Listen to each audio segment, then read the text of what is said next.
Hi, everyone. Welcome to the Elm City Vineyard Church. I am really glad that you walked through the doors today. If you are a family member visiting New Haven just for the weekend, I'm also really glad that you are here. Welcome. I know that it can be hard to walk into a new place. Heck, I know it can be hard to walk into an old place sometimes, too. If you are an introvert like me, walking into a space like this requires overcoming a certain amount of inertia or resistance just to come and be here, and then you never know what we're going to ask you to do, like, of all things, turn and greet the person next to you. It's like an introvert's nightmare. So I am glad that you have made it today. I think also sometimes it can be hard to walk into a space like this because we might be carrying things that other people can't see with us. We're not just bringing ourselves in here today. We might be bringing in burdens, sorrows, heaviness. We might be bringing in worries, insecurities. We might be coming with questions and with doubts. Sometimes we might just not be feeling like the best version of ourselves, and that's all okay. There's one thing that I like to tell the kids downstairs a lot. I am the family pastor, so I spend a lot of my Sundays downstairs with the kids. And one of the things that I really want them to know is that they can come to God no matter what they are feeling. Right, so we talk about the sad, mad, and the glad. All of that belongs in front of God. That is a good place for those things. So I hope that that is true for all of us today as well. You know, what we do here at ECV, if you're new or if you've been around for a long time, we intentionally gather together. And you might say, of course you do, Asha, you're a church. That's a no-brainer. It's what churches do. But we take that seriously, this gathering together business. We choose this space together. That's intentional. And that's important because, like I said, sometimes there's a cost to that, to entering into a space like this. And sometimes it feels vulnerable. Heck, sometimes it's just a complex process, like Ryan mentioned with the children and everything else that needs to be involved to make it here on a Sunday afternoon. Sometimes it might feel like a routine for us, and sometimes it just takes all the faith we can muster to be here. One of the lines in our vision statement says that we want to experience an ever-increasing sense of family as we follow Jesus together with daily courage. I'm paraphrasing all that and probably mixing some things up, but it's one of the my favorite parts of our vision statement. And more often than not, I do see that prayer being answered here on Sundays. So before we do anything else, I want to pray for us. I want to pray that line of our vision statement for us. And I'd love for you guys to just take this opportunity to extend your palms, just lay them on your lap, palms open, face up. And whatever it is that you've carried in here with you today, not asking you to release those things, whether those are emotions or troubles, worries, burdens. Maybe they're blessings and gifts. Just let them sit in your hands with you. And let them be in the presence of God with you today.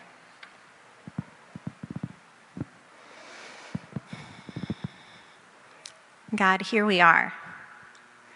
We've chosen this space.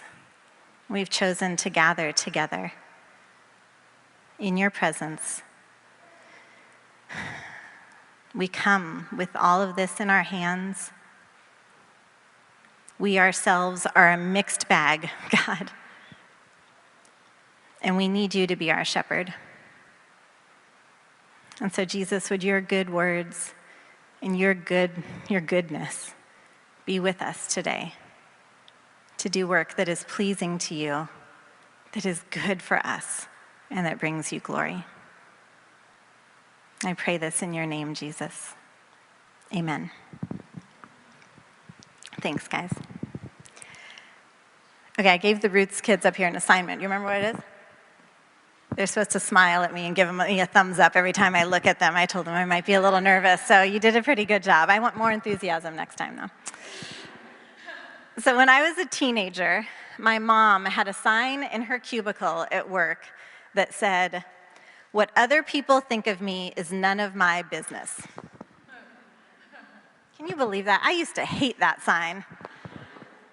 How rude. I thought, Mom, geez, why do you have to have that sign up there?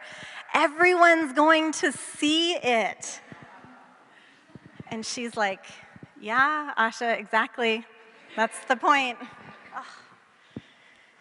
I was at a place in my adolescent life where what others thought of me mattered a great deal, unfortunately. Popularity contests disguised as the innocuous activities like picking teams at PE or choosing your lunchtime table were ever present in my life. And I still put some stock in them. They mattered to me. My mom, wisely, fortunately, was at a very different place in her life. She had been a stay-at-home mom for years when I was young, then gone back to night school to get another degree, then entered the workforce in Silicon Valley before the days of Facebook and Google and dot-coms, but when the microchip industry was booming. And she worked her way up in an engineering job in a world that was often dominated by sexism, workaholism, and of course, workplace gossip. She had wisely learned that what others thought of her was just not her burden to carry. So she turned away from it, let everyone else know that as well, put her nose down, and did her job well. She wasn't seeking others' approval, and frankly, she just didn't care what other people thought of her. I say all this today because of the passage that we will be looking at. And the question that we are encountering today is, who do you say that I am? If you haven't been with us, we have been working our way through a series called Questions Jesus Asks, going through some of the questions that Jesus asks people in the gospel accounts of his life. And this is pretty important to us as a community, because one of the things that we want to be together as a people is a community that's in dialogue with one another and with God. We kind of take that seriously. We believe in a living, dynamic God who wants to be in relationship with us, and so starting with these questions is actually a great way to encounter him. So in today's question, who do you say that I am? It seems that Jesus actually is concerned about what others think of him, and in fact, he does think it's his business, unlike my mom's sign in her cubicle. My guess, though, is that the reason he cares isn't because he is insecure about his identity in the same way that I was when I was a teenager. I don't think Jesus is worrying about where he is on the popularity charts or what's staying ahead of the rumor train or anything like that. I don't think this is about supporting a frail ego. In fact, later in one of the gospel accounts, I love this line. The writer says that Jesus, knowing that he had come from God and knowing that he was returning to God, he took off his outer robes, picked up a towel, and began to wash his disciples' feet. I think that he had a pretty good idea of who he was, where he had come from, and what he was all about. So I think we can be pretty confident here with this question that Jesus is not looking for affirmation. When Jesus asks this question, who do you say that I am, he is not on a fact-finding mission either. He's not gathering information to use in his next campaign speech. He's not conducting a census or a poll. He's not worried about the upcoming elections and what he should be saying. A little bit more Elijah in this speech, or how about a little bit more John the Baptist? He's not looking to please people at all. This question was also not a test. Some of you who are students are very familiar with questions that are a test. Jesus also was familiar with questions that were a test. He was on the receiving end of a lot of those. People would ask him questions just to trip him up, just to see if he would get the wrong answer, waiting for him to make a mistake so they could accuse and mock and condemn him. Jesus is all too familiar with that line of questioning. And this isn't that either. He doesn't do that to us. And in the end, as we'll see, this isn't really about getting the right answer either. Peter, spoiler alert, who does give the right answer, goes on to get quite a few things wrong, like immediately after he opens his mouth. So I think, in fact, that this question that Jesus asks, "Who do you say that I am?" has very little in it for him. But it has everything in it for his disciples and has everything in it for us. This question that Jesus asks and its answer is not for Jesus. The question and its answer is for us. I believe that Jesus' identity is a gift to us that he wants us to receive.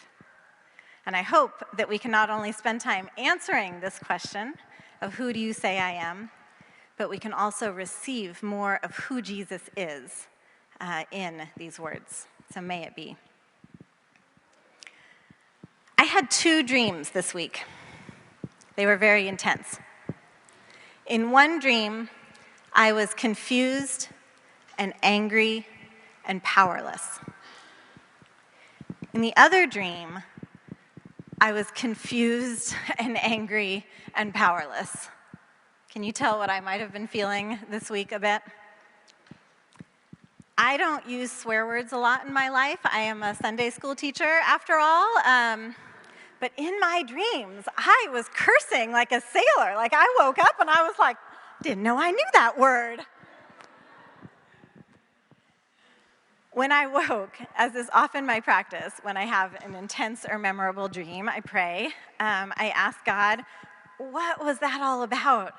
And as I sorted through the emotions that were present in the dream and the emotions that I had been feeling that week, I really felt directed to the passage that we'll be looking at today, the passage in which Jesus asked this question, "Who do you say that I am?" of his disciples, of Mark 8. And amazingly, as I looked at this passage and all of the encounters in it, I recognized some of that anger and some of that confusion and some of that powerlessness. And I saw Jesus alongside people who were experiencing the same. As I dwelled in those encounters, Jesus' question to his disciples, "Who do you say that I am?" and his question to me was so much more for me. It was full of so much more. So today, we also, rather than just looking at this question and what we might respond to that, we're going to back up a bit into Mark 8 and look at the events leading up to this question. So if you have a Bible or want to follow along, I'll also have the verses up here. But I'm hoping we can find ourselves a bit in this story. So if we back up in the chapter to verses 1 through 10, what we've got here, in those days when there was again a large crowd and they had nothing to eat, Jesus called his disciples and said to them, "I feel compassion for the people because they have remained with me now 3 days and have nothing to eat. If I send them away hungry to their homes, they will faint on the way, and some of them have come from a great distance." And his disciples answered him, "Where will anyone be able to find enough bread here in this desolate place to satisfy these people?" And he was asking them, "How many loaves do you have?" And they said, 7. And he directed the people to sit down on the ground, and taking the 7 loaves, he gave thanks and broke them and started giving them to his disciples to serve them. And they served them to the people. So we've got people who are hungry, possibly bordering on hangry is what I think is happening here. Jesus has compassion on them and he wants to feed them. The disciples are confused. They believe themselves powerless to help. Jesus turns what little they have to offer in the form of a couple loaves of bread into a feast with plenty for the crowds, with even an abundance of leftovers, basketfuls. To their confusion and powerlessness, he is power and abundance, but not in a way that invites them to sit back and do nothing, but in a way that engages them with the reality of what they have and their lack, and his all-surpassing abundance, his ability to make up the difference. His is a power that calls us to soberly recognize our weakness and then to move forward, offering ourselves in faith. Whew. Jesus, Jesus, I said, as I was looking at this passage, I need you to be power and abundance in my seasons of scarcity, fear, and anger, in times when I am powerless. Take what I have, and let your power be enough. Next, in verses 11 through 13, the Pharisees come to test him. Here's some of that questioning that I mentioned before. I think they're angry. Oh, here's the small fish. Sorry, we're not there yet. Look at all that abundance. Here are the Pharisees. Here are the Pharisees. They've come to test him. They also, I believe, are angry. They don't like Jesus. And I think that part of what they don't like about Jesus is how free he is. Have you ever thought about that? How free Jesus is? They do not and cannot control him. And they too feel powerless. And I wonder sometimes at the core of their desire to control if they aren't slaves to fear. If it isn't that they have been trapped by fear as well. They're looking for ways to test and to subdue him, but he will not submit to their questioning, and he leaves them, not before sighing deeply, which I just am very glad, especially as a mother, that that is included in the Gospels. Jesus does not satisfy the Pharisees' desire to test him and argue with him about a sign. When they hungered for power, he left them without what they were seeking. Jesus, when I hunger for power in order to prop myself up and put others down, in order to control and dominate, maybe coming from a place of fear, maybe wanting to control the people around me, even those I love, please don't satisfy me either. I don't think that's what you're about in your kingdom or what you're after in my life.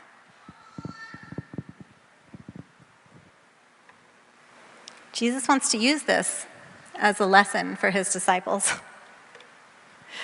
So in verses 14 to 21, he tries to warn the disciples about the dangers of this spreading sickness of soul, this soul sickness, this yeast, this leaven, he calls it, that can work its way into the whole batch of dough. The yeast of the Pharisees and of Herod, this longing for control, it can spread to us.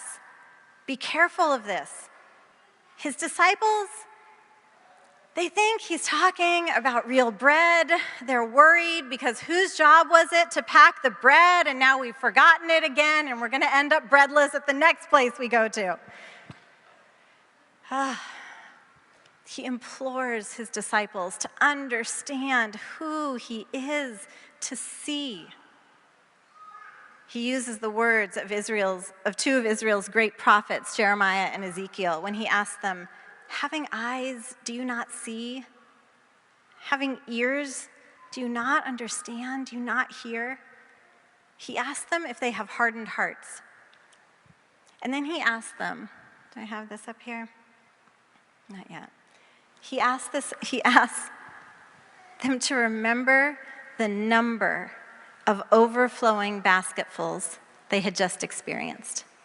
How many basketfuls were left over when I fed all those thousands of people? Okay, that was that one time. Now, what about that second time I did that? How many basketfuls did I pick up then? Did you pick up then? Jesus, when I fret and worry and just get it wrong, what it is that you're talking about, when I cannot recognize what is truly good and what is truly destructive, can you ask me to remember your work? What did that abundance feel like? How heavy was it in my arms? What was the smell of your goodness? How did it satisfy me? Can I remember? I forget too quickly, and I get scared again.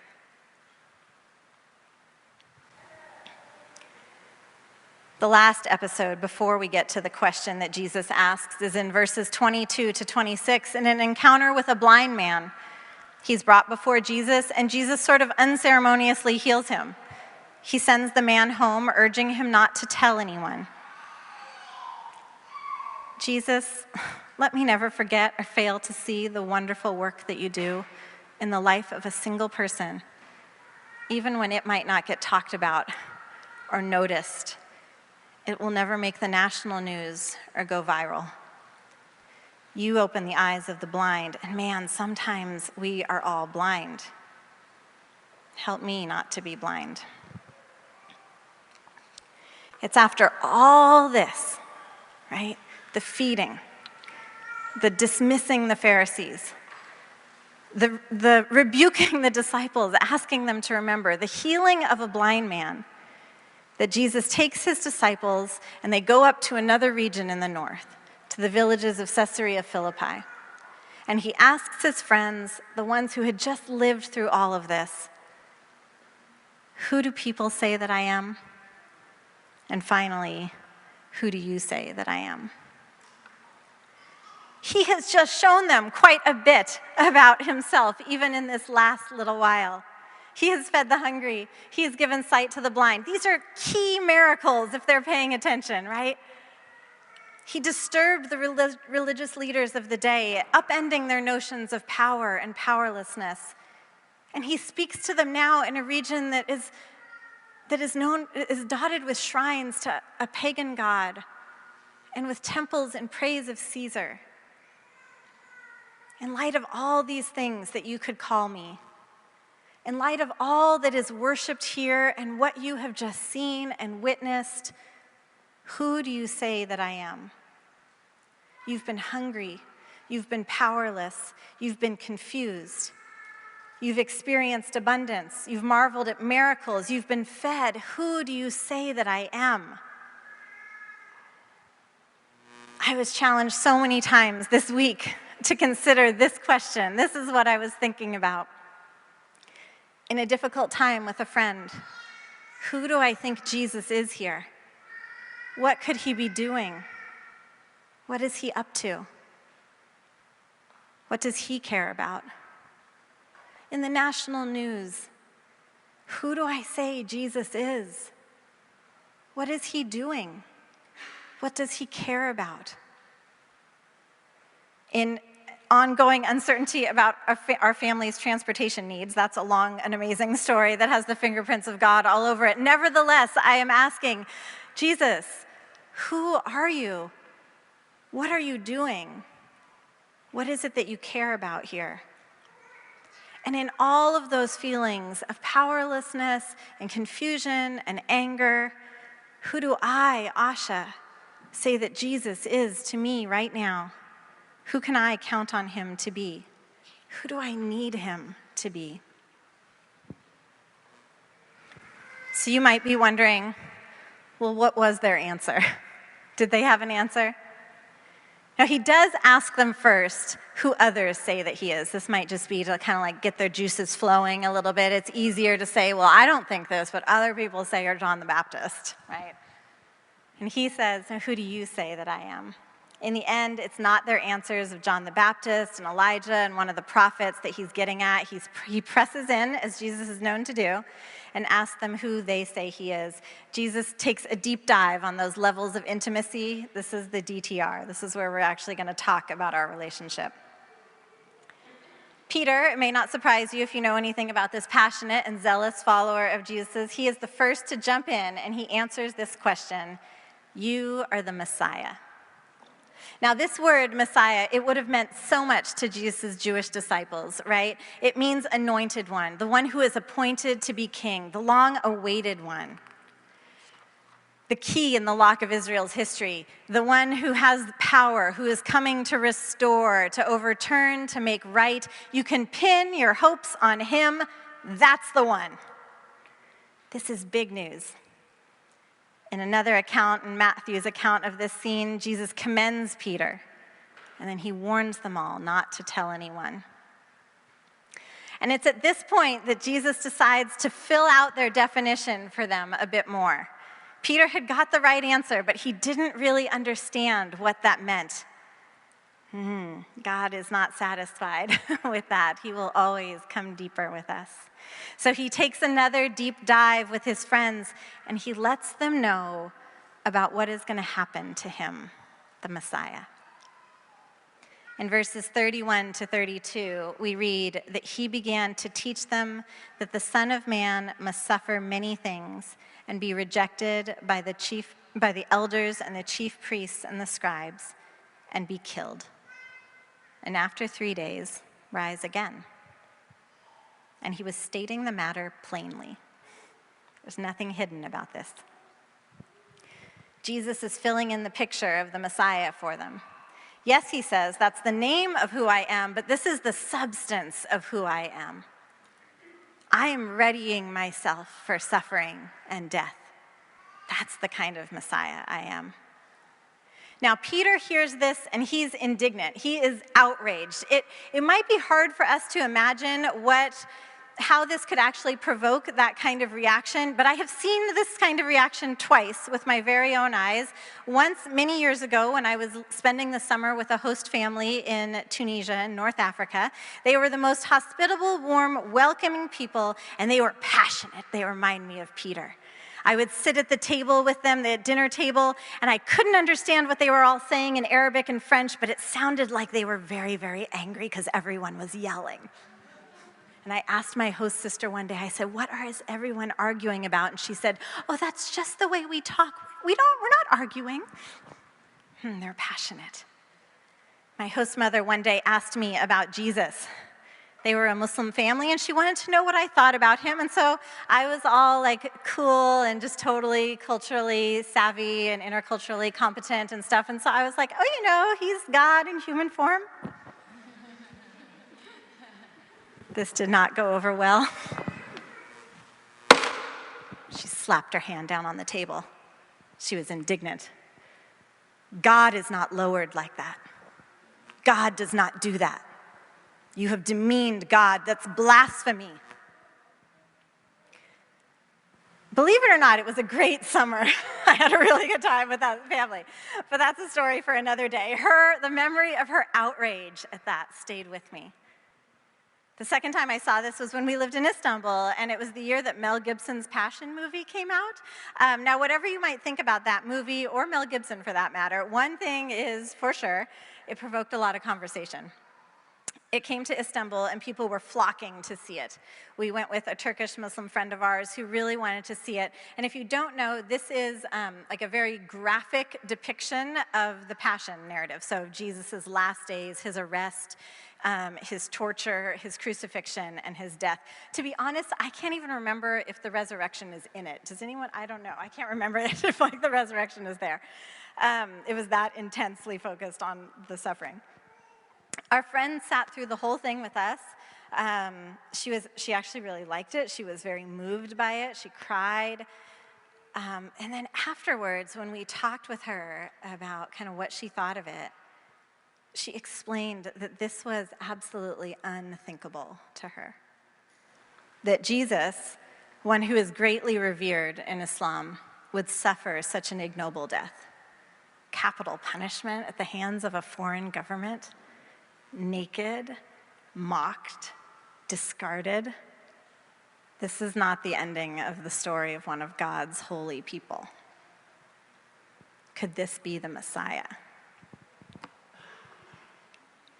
So Peter is so shocked that he actually pulls Jesus aside to correct him. I was thinking of you, Ryan Mays, when you just railing at Jesus. Jesus, you got this all wrong. That's not the way this is going to go down. It's at this point that we see that getting the right answer doesn't mean that we have actually got the answer, right? He has not understood or perceived correctly. He cannot comprehend a Messiah like this.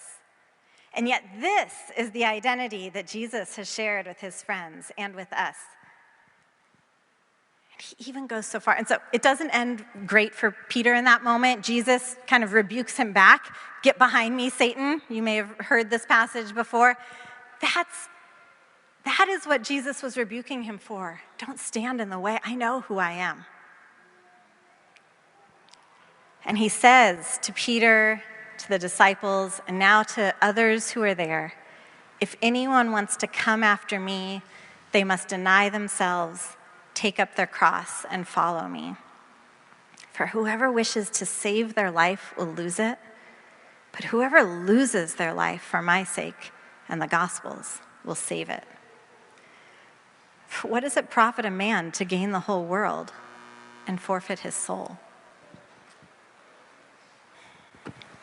Remember I said at the beginning that I believe that the reason Jesus asks this question is not for Jesus to get the right answer out of us. It's not for Jesus to get any answer out of us, but it's for us to get the answer and to get that answer in us, to receive the identity of Jesus as Messiah, to know Jesus in this way and to gain our lives, to not forfeit our souls, but to find them. I have to tell you that this week, this did not give me all the answers to my questions. It didn't take away all that I was feeling. It did lead me on, though, to more questions with Jesus.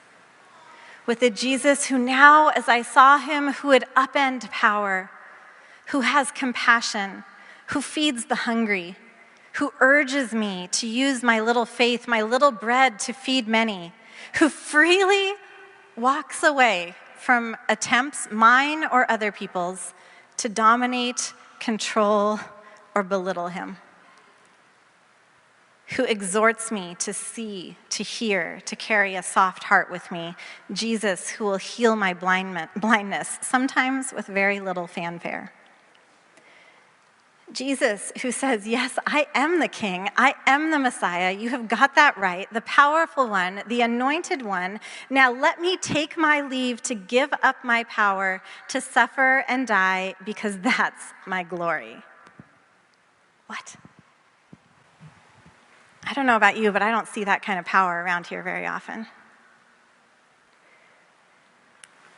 And in case we want to know the end of the story, the spoiler alert is that that power is also a power that is very patient and that is victorious, because Jesus does see victory when life overcomes death. I think that Jesus, in this question, who do you say that I am, there's a gift for us to be received in that, and that there is a continuing on in conversation and relationship with Jesus. That was not the end of Peter's life with Jesus. He got it all wrong, and Jesus did not discard him. He persisted with him. He rebuked him, sure. He didn't give up on him. He invited him in further. Come on in deeper with me, Peter. Let me show you where this goes. My dear community, these are days when I really believe we need to hear this question and its answer, who do you say that I am? And I want us to be a community that lives this question and its answer. I think we need to take up this question Jesus asks us, and Peter's answer, and our answers, and Jesus' own declaration of the kind of Messiah he will be, powerful to provide abundance and healing, powerful to not submit to unjust structures, powerful to give up his life for those he loves. And I think it's that God with whom we are invited to engage in this space. That's the reason we come and we meet together. And we bring all of ourselves, our experiences, our sadness, our rage, our disappointment, our pain, our confusion, and anything else we might be feeling or experiencing. I pin my hope on God who can do that, who can speak to us, as Jesus spoke to his disciples all those many ages ago. I'll invite the worship team back up. So that's what we're going to do. We're going to take time to be in this question and to be in our own answers, to be in Peter's answer, to be in Jesus' answer. I think Jesus wants us to receive the gift of who he is and who we need him to be right now. And one of the ways that we do that as a community, we do that in worship together, we do that in prayer, we do it as we receive communion. So we remember how Jesus asked them to remember? We remember together how Jesus gave his life. That when Jesus shared his Last Supper together with his disciples, that he broke the bread and he shared it with them and he said, "This is my body that is broken for you." And he poured out the wine and he said, "This is the blood of my covenant poured out for many." And so as we begin to worship, I invite you to come forward and to take a piece of, take the bread and to dip it in the wine, in the juice, and to remember that Messiah, that anointed one, and to receive the gift of who he is into your own life, his life in you.